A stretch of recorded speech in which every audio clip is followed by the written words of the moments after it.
धड़कनों के संग संग रक्से बिस्मिल किस्त नंबर 15 दूसरा हिस्सा लिखारी ऑनलाइन मैगजीन में खुशामदीद। अस्सलाम वालेकुम। उम्मीद करते हैं सब लोग खैरियत से होंगे और खुशबाश अपने अपने कामों में मसरूफ़ होंगे। हमें अपनी राय से ज़रूर आगाह किया कीजिए बराए मेहरबानी। हम हर वीडियो में कहते हैं लेकिन चलो कोई नहीं, थोड़ी मर्ज़ी।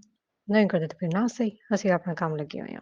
खैर, धड़कनों के संग संग स्टार्ट करते हैं और उससे पहले चैनल को लाइक कर लीजिएगा और इसकी ये जो वीडियो है किस नंबर 15 काइंडली काइंडली इसके अंदर मुझे ढेरों ढेर लाइक्स चाहिए। 30 कोई 25-30 लाइक्स तो दे दो।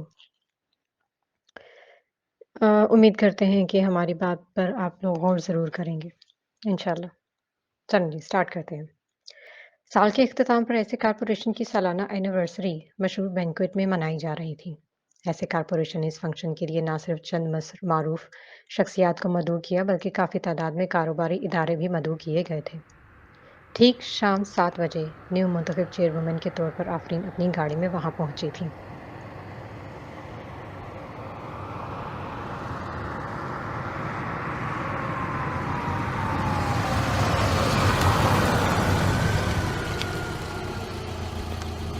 कार का दरवाज़ा खुला तो वो एक लंबा स्याह रंग की मैक्सी पहने और इसी रंग का मेल खाता पर्स पकड़े हुए बाहर आई। स्याह लिबास पर हाई हील पहने हुए थी, जिसके बायस वो दराज कद कामत दिखाई दे रही थी। इसका खूबसूरत नफीस चेहरा हल्के से मेकअप से दमक रहा था, बल्कि मस्कारे से लंबी और घनी लगकर और ज्यादा सहर अंगेज दिखाई दे रही थी। देखने वाला लम्हा भर को महसूर हो जाता था। पीच कलर का शाइनर ब्लश और पीच पिंक कलर की लिपस्टिक के साथ वो काफी खूबसूरत लग रही थी, बिल्कुल किसी खिलते हुए गुलाब की तरह तरोताजा महकती हुई। सहाफ़ी इसकी तस्वीर लेने के लिए अपने कैमरे संभालने लगे। अपनी हैसियत और शनाख्त के साथ वो मेलबोरियन में सबसे कम उम्र और खूबसूरत तरीन खातून चेयरवुमन समझी जाती थी। आफरीन ने मुस्कुराकर एक दिलफरेब पोज मारा, लेकिन थोड़ी देर बाद अचानक ही सब रिपोर्टर्स चीखते हुए जल्दी जल्दी कैमरा संभालते दूसरी तरफ मुड़ गए। आफरीन ने चौंक कर और कुछ हैरत से आवाज़ों की जानिब चेहरा मोड़ा। कैमरा और तमाशाइयों में घिरा एक शख्स गहरे नीले रंग के सूट में मलबूस ड्राइवर की सीट से बाहर निकला। उसके कदोखाल बिल्कुल वाजे थे, लेकिन एक अजीब बात यह कि उसके चेहरे पर शैतानी मुस्कुराहट नुमाया थी। हजूम में सहाफियों की चीखें सुनाई दे रही थी। वह सब काफी मुतजस्सिस नजर आ रहे थे। इन सब के दरमियान कार का दरवाजा खुल गया। सुर्ख रंग के गाउन में मलबूस आबिस अपना बाजू इस शैतानी मुस्कुराहट वाले शख्स के बाजू में अटकाए दिलकश अंदाज में गाड़ी से बाहर निकली। फोटोग्राफर धड़ाधड़ उनकी तस्वीरें खींचे जा रहे थे। आबिश ने जब इन सब से नजरें हटाई तो नजरें सीधी आफरीन की नजरों से टकरा गईं, जो इसके बिल्कुल सामने खड़ी थी।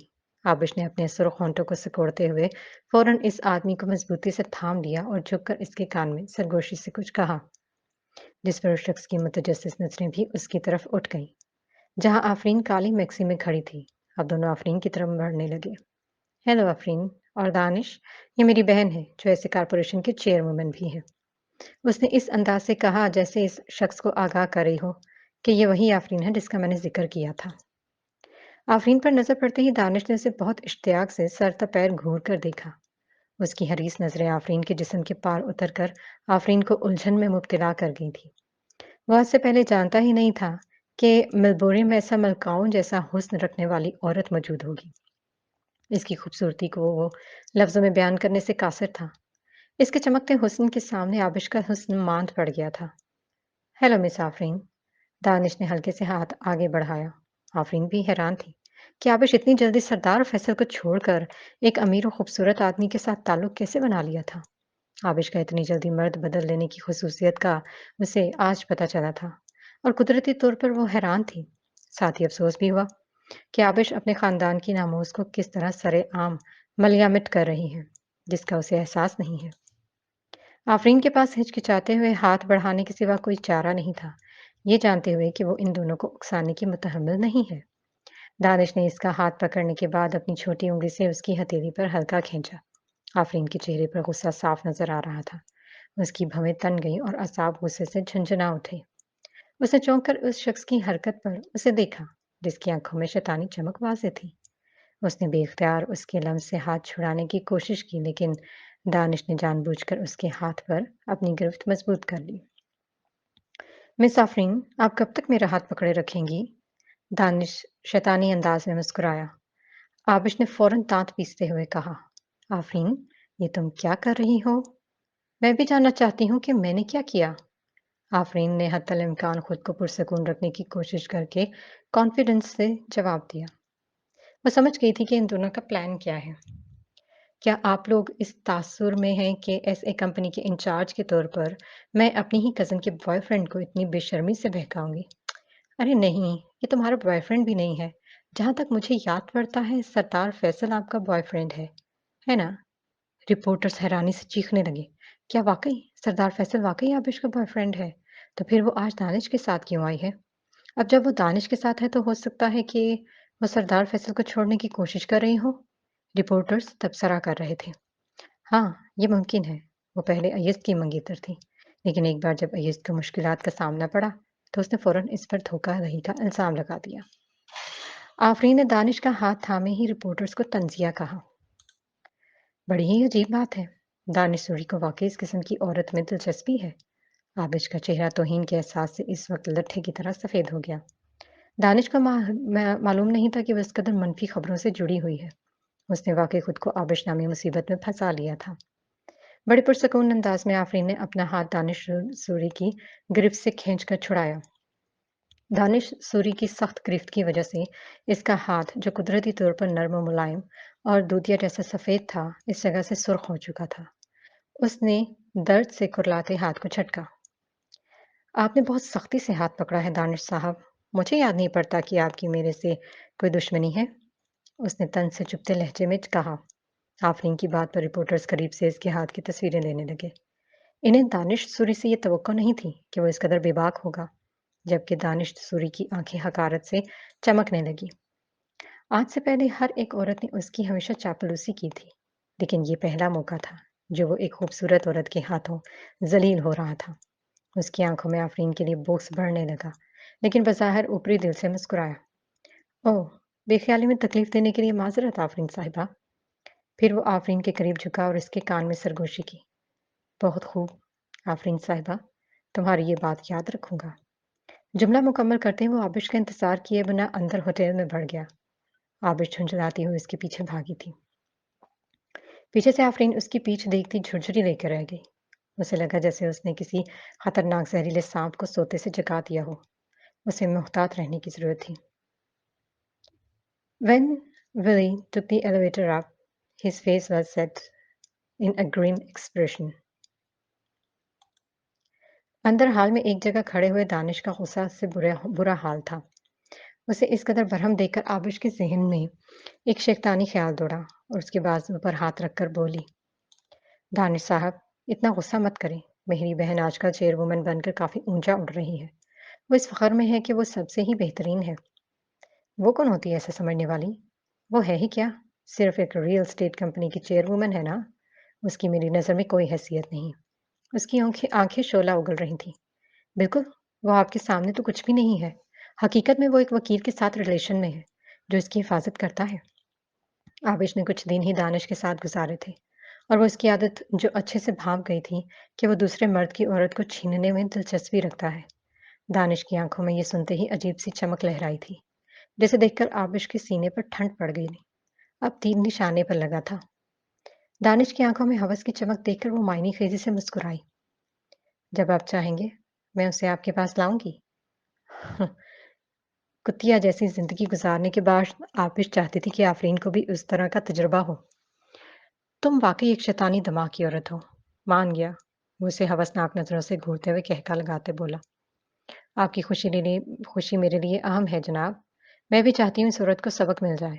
उसके लिए मुझे कुछ भी करना पड़ा, मैं करूंगी। हसरत और इंतकाम से आबिस का लहजा तक जलने लगा था। सालाना सेलिब्रेशन शुरू हो चुका था। कंपनी के बड़े-बड़े ओहदेदारों को स्पीच देनी थी, जिसके लिए डायरेक्टर्स की टीम ने दानिश सूरी को पहले स्पीच देने के लिए मदऊ किया था, बिना आफरीन से राय लिए, जिस पर वही हैरान नहीं हुई, बल्कि बादशाह शदीद गुस्से में नजर आए। आफरीन समझ गई थी कि इस कंपनी के डायरेक्टर्स पसे पर्दा जाफर यस्तानी के साथ मिले हुए हैं, क्योंकि वो सब दानिश सूरी के आगे पीछे फिरते चापलूसी करते दिखाई दिए। वजह सिर्फ यही थी कि दानिश सूरी एक बड़ा प्रोजेक्ट उनके साथ करने का इरादा रखता था اور وہ یہ سب نہیں چاہتے تھے کہ یہ پروجیکٹ ہاتھ سے نکل جائے۔ باسط صاحب آفرین کی طرف آئے۔ میں حیران ہوں، جعفر یسانی کا دانش سوری کے ساتھ رابطہ کیسے ہوا؟ اور مجھے 100% یقین ہے کہ آبش یسانی نے اس شخص کے ساتھ تعلق بنا لیا ہے۔ آفرین کا اندازہ 100% درست تھا۔ وہ انٹرنس پر ہوئی دانش سے مختصر ملاقات میں ہی اس شخص کی آنکھوں سے اجاگر ہوئی ہوس ملاحظہ کر چکی تھی اور اسے یقین تھا کہ آبش نے اس کے ساتھ رات گزاری ہے۔ باسط صاحب کے چہرے پر حقارت کی جھلک پھیل گئی۔ تمہارے دادا اور دادی شرافت اور دیانتداری میں شہرت رکھتے تھے۔ ان باپ بیٹی جیسی بے شرم اولاد ان کے لیے واقعی جگ رسوائی ہے۔ افسوس ہوا۔ فنکشن کے بیچ میں آفرین کو ریسٹ روم میں جانے کی ضرورت پیش آئی۔ وہ اندر کی طرف بڑھ گئی۔ ریسٹ روم میں فریش ہونے کے بعد آئینے کے سامنے کھڑی اپنا میک اپ درست کرنے لگی۔ ابھی اپنے پرکشش ہونٹوں پر لپسٹک درست کر ہی رہی تھی جب پیچھے سے ریسٹ روم کا دروازہ کھلنے کی آواز آئی۔ آفرین نے کوئی توجہ نہیں دی، سمجھی کوئی گیسٹ آئی ہوگی۔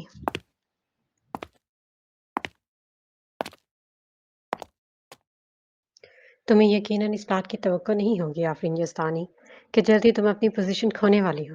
بڑے عیش کر لیے تم نے چیئر وومن بن کر، لیکن کل کا سورج تمہاری پوزیشن کا آخری سورج ہوگا۔ تم کل اپنی پوزیشن سے محروم ہو جاؤ گی۔ آبش کی مکروہ آواز پر وہ مڑی اور اسے خونخوار نظروں سے گھورا۔ کتنی گھٹیا کردار کی کزن تھی اس کی، جو صرف آفرین کو نیچا دکھانے کے لیے انتہا تک گر گئی تھی۔ غیر مردوں کے ہاتھوں میں فائدے کے لیے کھلونا بنی ہوئی تھی، جس کا اسے احساس تک نہیں تھا۔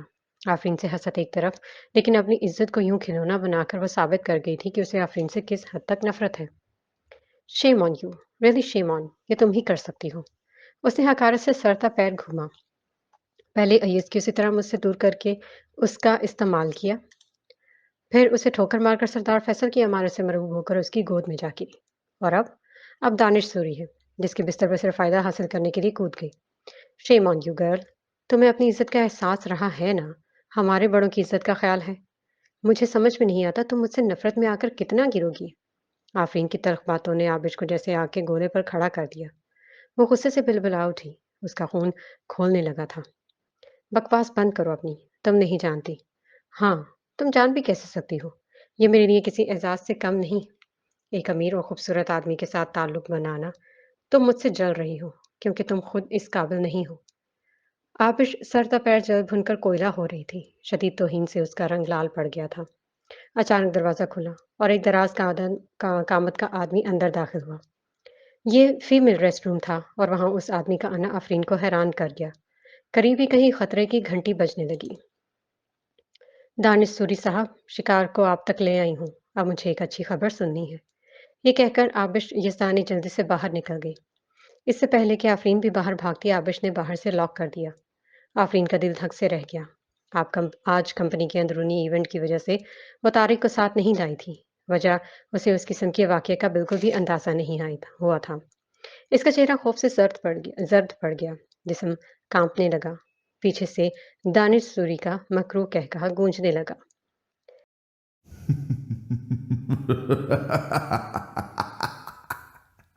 شہرام اس وقت اسٹڈی روم میں بیٹھا ویڈیو میٹنگ میں مصروف تھا جب اسے سیڑھیوں سے نیچے گاڑی رکنے کی آواز آئی۔ وہ کب سے آفرین کا انتظار کر رہا تھا۔ اب اس کی گاڑی پورچ میں رکنے کی آواز پر بے قرار سا یہ کہتا اٹھ گیا، آپ کا یہ منصوبہ قابل عمل نہیں ہے، دوسرا لے آئیں۔ بات ختم کرتے ساتھ ہی ویڈیو میٹنگ کا سلسلہ منقطع کر دیا۔ اب اس کا رخ نیچے کی طرف تھا، جہاں آفرین اپنے چکراتے ہوئے سر کے ساتھ گھبرائی ہوئی اندر داخل ہوئی۔ اسے دیکھ کر وہیں سے ٹھٹک کر رک گئی۔ شہرام تو اس کی ابتر حالت دیکھ کر دنگ رہ گیا۔ اس کے سینڈل اس کے ہاتھ میں پکڑے ہوئے تھے۔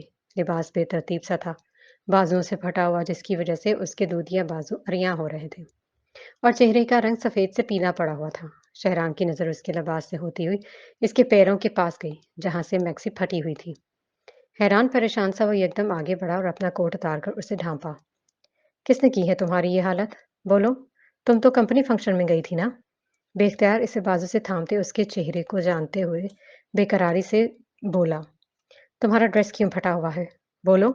اس کی گہری آنکھوں میں تجسس کے ساتھ بہت سارے اندیشوں اور وہموں کے رنگ تھے۔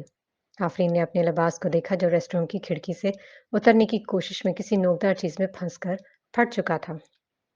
آفرین نہیں چاہتی تھی کہ شہرام کو کچھ پتہ چلے، کیونکہ وہ جانتی تھی شہرام غصے کا تیز ہے اور وہ دانش سوری جیسے آدمی کو उकसाने के मुतहम्मिल नहीं हो सकते थे।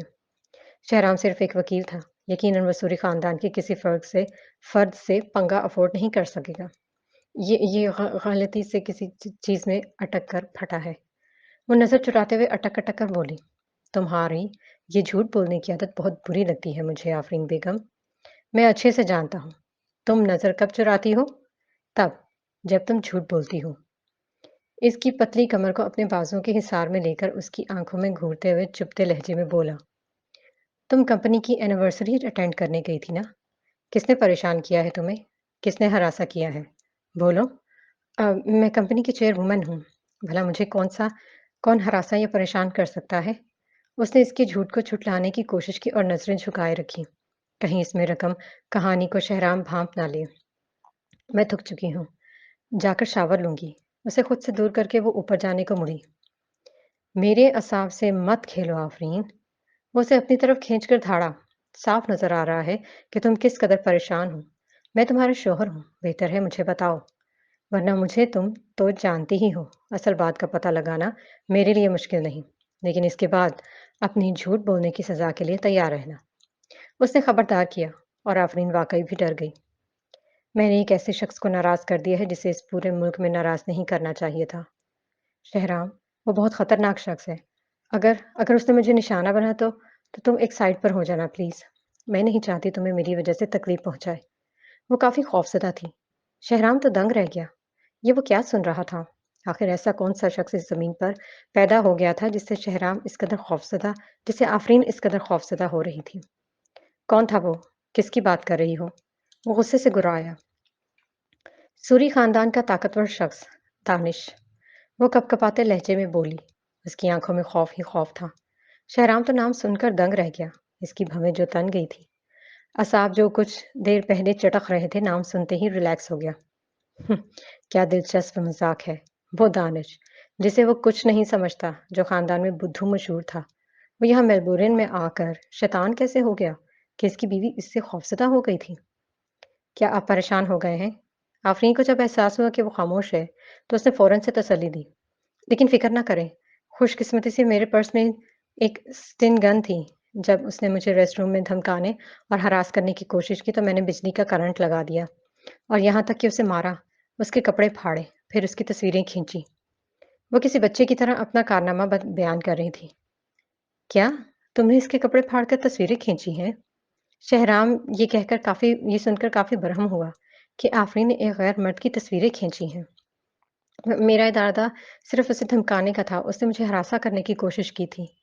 आफरीन ने वजाहत की। क्या आपको नहीं लगता मैंने जहानत से अपना दिफा किया है? वो इसके सीने पर हाथ रखते हुए उसकी गहरी काली आंखों में देखने लगी। शहराम ने एक गहरी सांस लेकर उसे करीब किया। तो तुमने उसके वजूद पर निगाह की? ये बात उसे पागल कर रही थी कि उसकी बीवी ने गैर मर्द के नंगे वजूद को देखा है। इसकी नजरों की तपिश पर आफरीन ने खसिया कर सर खुजाया। नहीं तो, मैंने तो नहीं उसे देखा। कसम से। मैं तो सिर्फ आपको देखती हूँ और जब आपको देखती हूँ तो मुझे कुछ और नजर नहीं आता। उसकी मासूमियत भरे जुमलों पर शहराम के असाब ढीले पड़े। आंखों में गहरी और मायनी खेज सी चमक उभरी। होंठ शरारत से मुस्कुरा उठे। जाओ कमरे में जाकर फ्रेश हो और आराम करो। ज्यादा मत सोचो। अब जबकि तुम पहले ही इस आदमी के फोटो खींच चुकी हो, जो कि तुम्हें नहीं करना चाहिए था। तुम नहीं जानती, सूरी खानदान अपने वकार को बहुत अहमियत देता है। शहराम ने उसे तसल्ली भी दी, लेकिन डराया भी। क्या वाकई? आफरीन ये सुनकर और डर गई। लेकिन मुझे नहीं लगता कि यह दानिश इस किस्म का शख्स है जिसे अपनी इज्जत का ख्याल हो। वह इस काबिल था कि इसे और मारा जाए। आफरीन के लहजे में हकारत थी। शहराम खामोश रहा, लेकिन अंदर ही अंदर गुस्से का तूफान पल रहा था। वो आफरीन पर जाहिर नहीं करना चाहता था कि दानिश इसका कजन है और शहराम जिसे वो वकील समझती है खुद इसी खानदान से ताल्लुक रखता है। तुम नहीं जानती कि एक औरत के मुकाबले में एक मर्द अपने वकार को कितनी अहमियत देता है। क्योंकि तुम मर्द नहीं हो इसलिए तुम्हें ये बात समझ में नहीं आएगी। मैं शर्त लगाकर कहता हूँ अब वो तुम्हें कोई नुकसान नहीं पहुंचा सकता। तुमने उसे बहुत अच्छी तरह सबक दिया है। वो बहुत कम आफरीन की तारीफ करता था, लेकिन आज का वाकया ऐसा था कि जिसने इसे अंदर तक झंझोड़ दिया था। अगर आफरीन के साथ कुछ बुरा होता तो वो खुद को कभी माफ ना करता, बल्कि उस दानिश का भी अपने हाथों से गला घोंट कर मार देता। आफरीन ने उसके चेहरे पर फिक्रमंदी देखकर सोचा, شہرام واقعی سچ کہتا ہے۔ وہ عورت تھی اور عورت کبھی ایک مرد کو نہیں سمجھ سکتی۔ کہتے ہیں کہ ایک مرد کے کپڑے کبھی نہیں اتارنے چاہیے۔ شہرام نے اسے خبردار کیا، سوائے آخر میں اس کی آنکھوں میں چمک آئی۔ آفرین اس کے آخری جملے پر تصور کر کر ہی جھرجھری دے کر رہ گئی۔ شرم سے اس کا رنگ سرخ ہو گیا۔ چلو چل کر شاور لو، میں تمہاری مدد کرتا ہوں۔ اسے یوں خاموش لجایا شرمایا کھڑا دیکھ کر شہرام نے سر جھٹکا، اس کے گرد بازو ڈال کر اسے اٹھا لیا۔ نہیں، میں چھوڑے، میں خود چل لوں گی۔ وہ شرم سے سمٹ گئی، جس پر شہرام نے پیار بھری گھوری دی۔ پھر سیڑھیاں چڑھتے آفرین کی شرم سے چیخیں نکلنے لگی، اس ڈر سے کہ کہیں گر نہ جائے۔ شہرام کے گلے میں بازو حمائل کر دیے، لیکن شہرام نے پرواہ نہیں کی، اسے واش روم میں لا کر کھڑا کر دیا۔ جب آفرین سو چکی تو شہرام آہستہ سے اٹھ گیا، اپنے کپڑے بدل کر اوپر سے ونڈ بریکر پہنا اور آہستہ سے دروازہ کھول کر باہر نکل آیا۔ اپنی گاڑی میں بیٹھ کر گاڑی کا رخ اس طرف کیا جہاں دانش نامی خطرناک شخص کی رہائش تھی۔ وہ اسے اچھی طرح سبق سکھانے کا ارادہ رکھتا تھا۔ صبح 8 بجے آفرین کچن میں ناشتہ بنا رہی تھی جب اسے باسط صاحب کا فون آیا۔ آفرین بیٹی، ڈائریکٹرز آج صبح ایک ہنگامی میٹنگ کرنا چاہتے ہیں۔ وہ دعویٰ کر رہے ہیں کہ آپ نے کل رات دانش سوری کو مارا پیٹا ہے، اس لیے وہ فیصلہ کر رہے ہیں کہ آپ کو چیئرمین کے عہدے سے برطرف کر دیا جائے۔ آفرین یہ سن کر دنگ رہ گئی۔ ایسا کیسے ہو سکتا ہے؟ دوسری بات، اگر آپ گھٹنے ٹیک کر دانش سوری سے معافی نہیں مانگتی ہیں تو وہ آپ کو بورڈ آف ڈائریکٹر سے بھی نکال دیں گے۔ باسط صاحب کے لہجے میں پریشانی صاف محسوس ہو رہی تھی۔ آفرین نے فوراً اپنا ایپرن اتار دیا۔ ٹھیک ہے، میں ابھی آتی ہوں۔ ایپرن اتار کر وہ ہوا کے جھونکے کی طرح کچن سے نکلی۔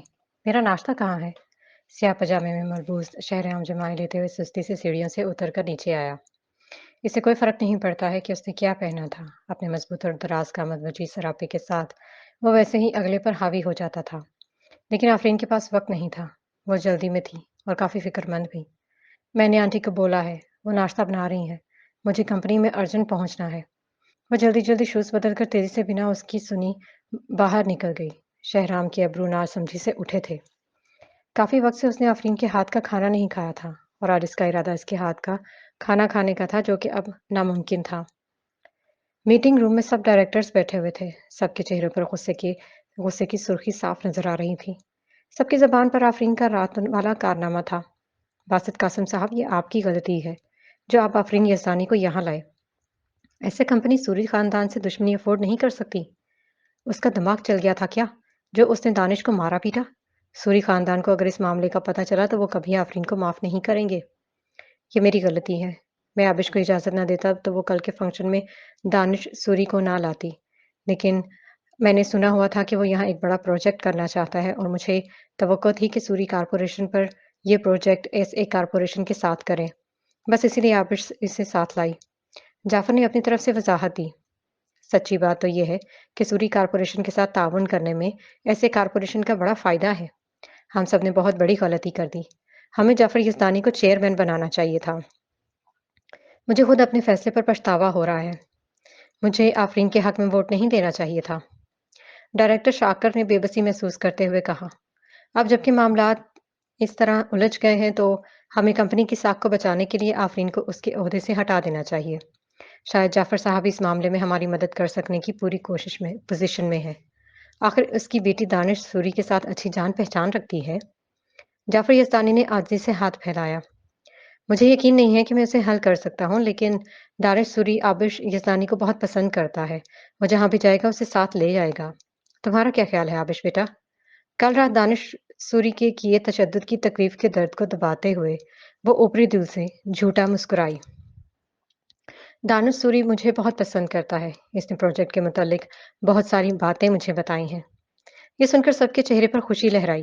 شاکر صاحب نے کہا، بس تو پھر یہ ڈیل ہے، جعفر یزدانی ہمارا نیا چیئرمین بنے گا۔ کیا میں اس پر راضی ہوں؟ آفرین میٹنگ روم کا دروازہ دھکیلتی اندر داخل ہوئی اور سب کو تیز نظروں سے گھورا۔ میرے نزدیک آپ سب ایسے کارپوریشن کے ڈائریکٹر ہیں جن کو میں اپنا بزرگ بھی سمجھتی ہوں۔ میں نے کل رات دانش سوری کو مارا، لیکن کیا آپ میں سے کسی نے مجھ سے پوچھا کہ میں نے ایسا کیوں کیا؟ اس کی بات پر سب کو جیسے سانپ سونگھ گیا۔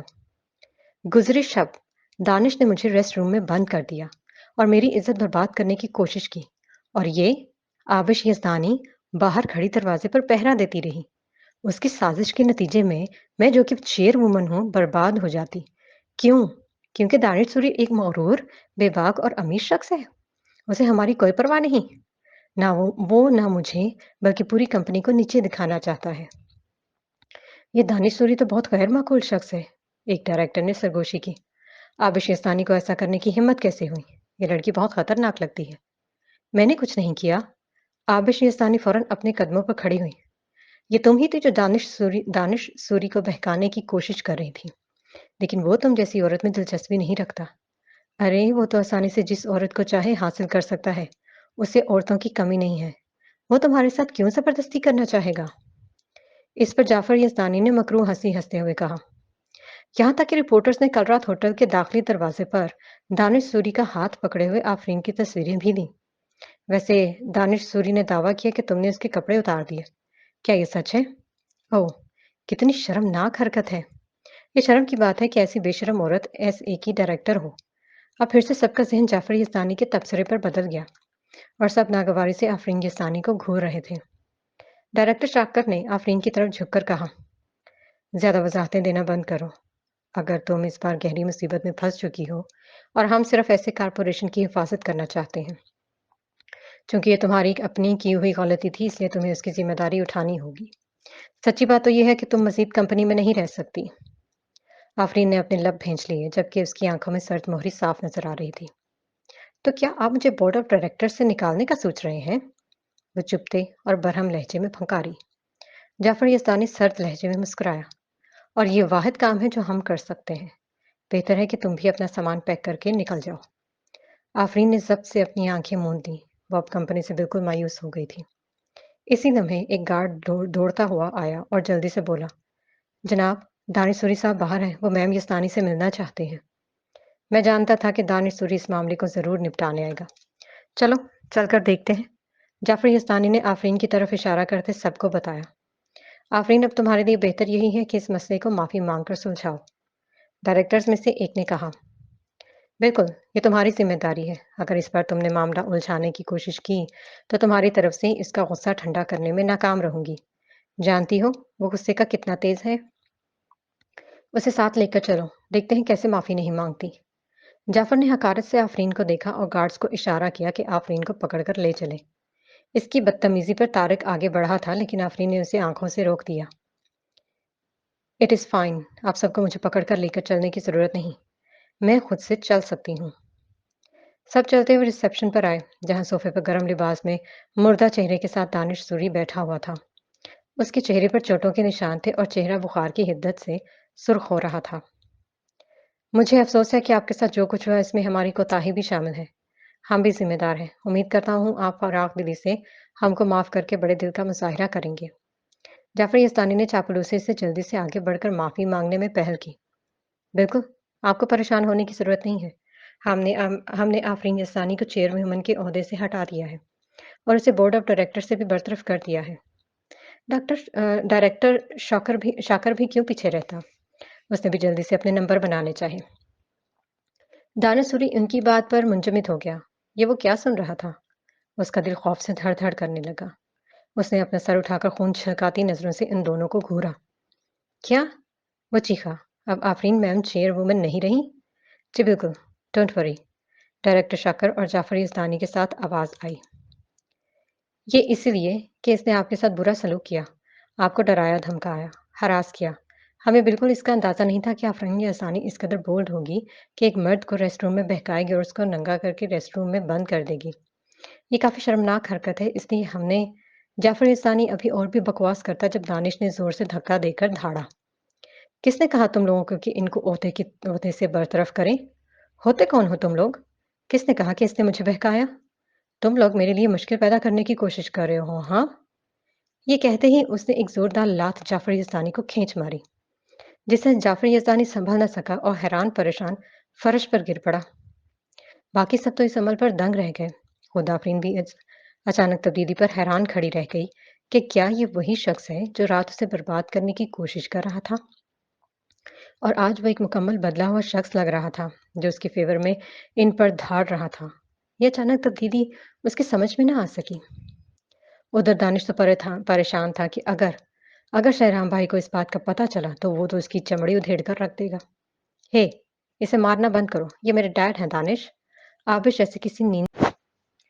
उधर दानिश तो परेशान था कि अगर अगर शहराम भाई को इस बात का पता चला तो वो उसकी चमड़ी उधेड़ कर रख देगा। हे, इसे मारना बंद करो, ये मेरे डैड हैं दानिश।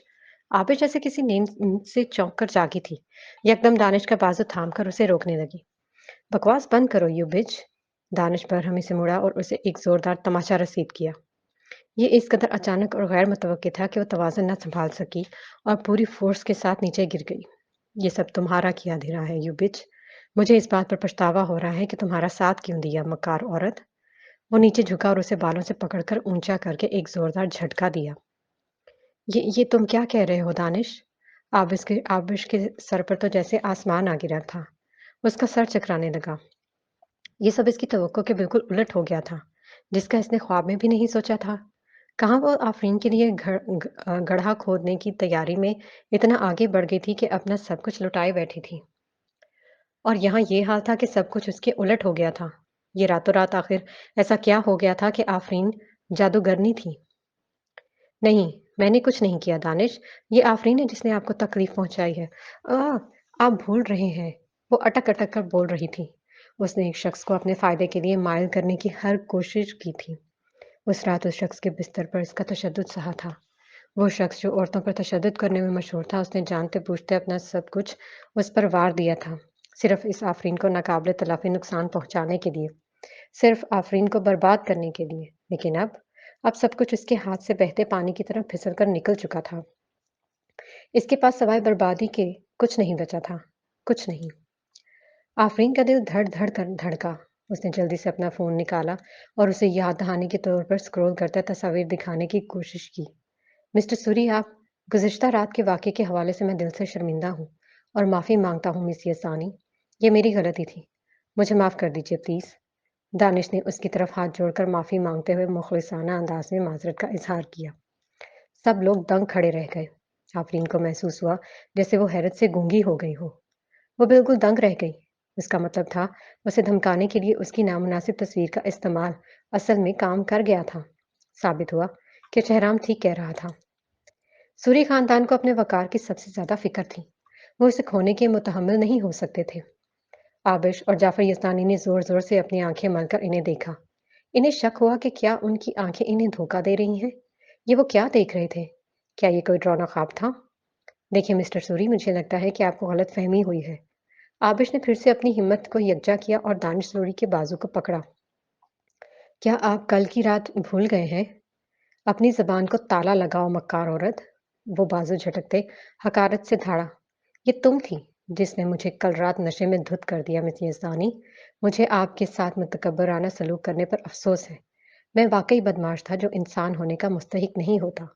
लेकिन खुशकिस्मती से आपने मुझे मार-मार कर मेरे अंदर के इंसान को जगा दिया, वरना मैं वाक़ई अपने ख़ानदान की साख को बर्बाद कर देता। आप बहुत दूर जा रहे हैं दानिश साहब। मेरी बेटी सच में आपसे मोहब्बत करती है। वो तो पहली नज़र में आपसे मोहब्बत कर बैठी थी। आपको गलतफ़हमी हुई है। मेरी बेटी ऐसी नहीं जो किसी से धोखा करे। एक बाप होने के नाते जाफ़र यज़दानी बजाय शर्मिंदा होने के ढीठपने का मुज़ाहिरा करते अपनी बात में वज़न पैदा कर गए। इसकी बात पर दानिश की आंखें ऐसे फट गईं जैसे इसने कोई मज़ाहिर लतीफ़ा सुना हो। साथ ही उसे उस शख्स पर अफ़सोस हुआ जो ना अपनी बेटी की तरबियत कर सका, ना खुद उसे एहसास था कि वो अपनी बेटी को तवाइफ की तरह इस्तेमाल कर रहा है। इन लोगों की नज़र में बस बिज़नेस ही अहम था। ये वो लोग थे जो बस किसी तरह से फ़ायदा चाहते थे और इसी फ़ायदे के लिए इनको अपनी इज़्ज़त की परवाह तक नहीं थी। दानिश ने ऐसे कई लोग देखे थे। वो बच्चा नहीं था। अच्छा, आखिर आपकी बेटी को मुझ में क्या पसंद आया है? टू बी फ्रैंक मैं आज तक काफ़ी औरतों के साथ मिला हूँ। मुझे अच्छी तरह पता होता है कि कौन-सी औरत किस किरदार की है और माफ़ी के साथ, आपकी बेटी बड़ी ही हल्के किरदार की है जाफ़र साहब। एक बाप होने की हैसियत में आप वाक़ई ही बहुत बड़े काबिल तारीफ़ हैं। बहुत अच्छी तरबियत की है आपने बेटी की, कि दौलत और शोहरत हासिल करने के लिए मर्दों को कैसे फंसाया जाए। बहुत खूब। उसने ताली बजाते हुए उसे शर्म दिलाई। आबिश इतनी बेइज़्ज़ती सहने के बावजूद भी खड़ी थी। इतने सारे मजमे में ज़लील होने के बाद वो क्या करती? सो टहला कर आँखें मूंद कर बेहोश होने की अदाकारी की, जिस पर जाफ़र यज़दानी जो शर्मसार खड़ा था, चीख कर उसकी तरफ बढ़ा और उसे एक बाजू के सहारे चिल्लाता वहां से निकल गया। इनके निकलते ही आफरीन दानिश की तरफ मुतवज्जो हुई। क्या आपसे कुछ बात हो सकती है? बिल्कुल। क्यों नहीं मैम? वो हल्के से जबरदस्ती मुस्कुराया। तारिक ने उसे चुभती नजरों से घूरा था, जिस पर उसकी टांगें कपकपा रही थीं। सर, क्या आप ठीक है? तारिक ने सर्द लहजे में तंज किया, जिस पर वो कपकपा कर रह गया। मैं ठीक हूँ, उसने बेख्तियार पेशानी सहलाई। आप फाइटिंग में बहुत माहिर हैं। उसने खुद को दबाते हुए उसकी तारीफ कर दी, जिस पर आफरीन भी मुस्कुरा दी। बिल्कुल, तारिक बहुत माहिर है। जहाँ भी जाती हूँ, मेरी हिफाजत के लिए साथ होता है। आफरीन ने तारीफ की। जी, तो फ्रेंड्स, आप लोगों को ये नावल पसंद आया हो तो प्लीज़ इस वीडियो को लाइक ज़रूर कीजिएगा और कमेंट बॉक्स में हमें बताइएगा कि अब तक ये नावल कैसा जा रहा है। तो इंशाल्लाह मिलते हैं अगले एपिसोड में। दुआ में याद रखिएगा, खुश रहिए। अल्लाह हाफ़िज़।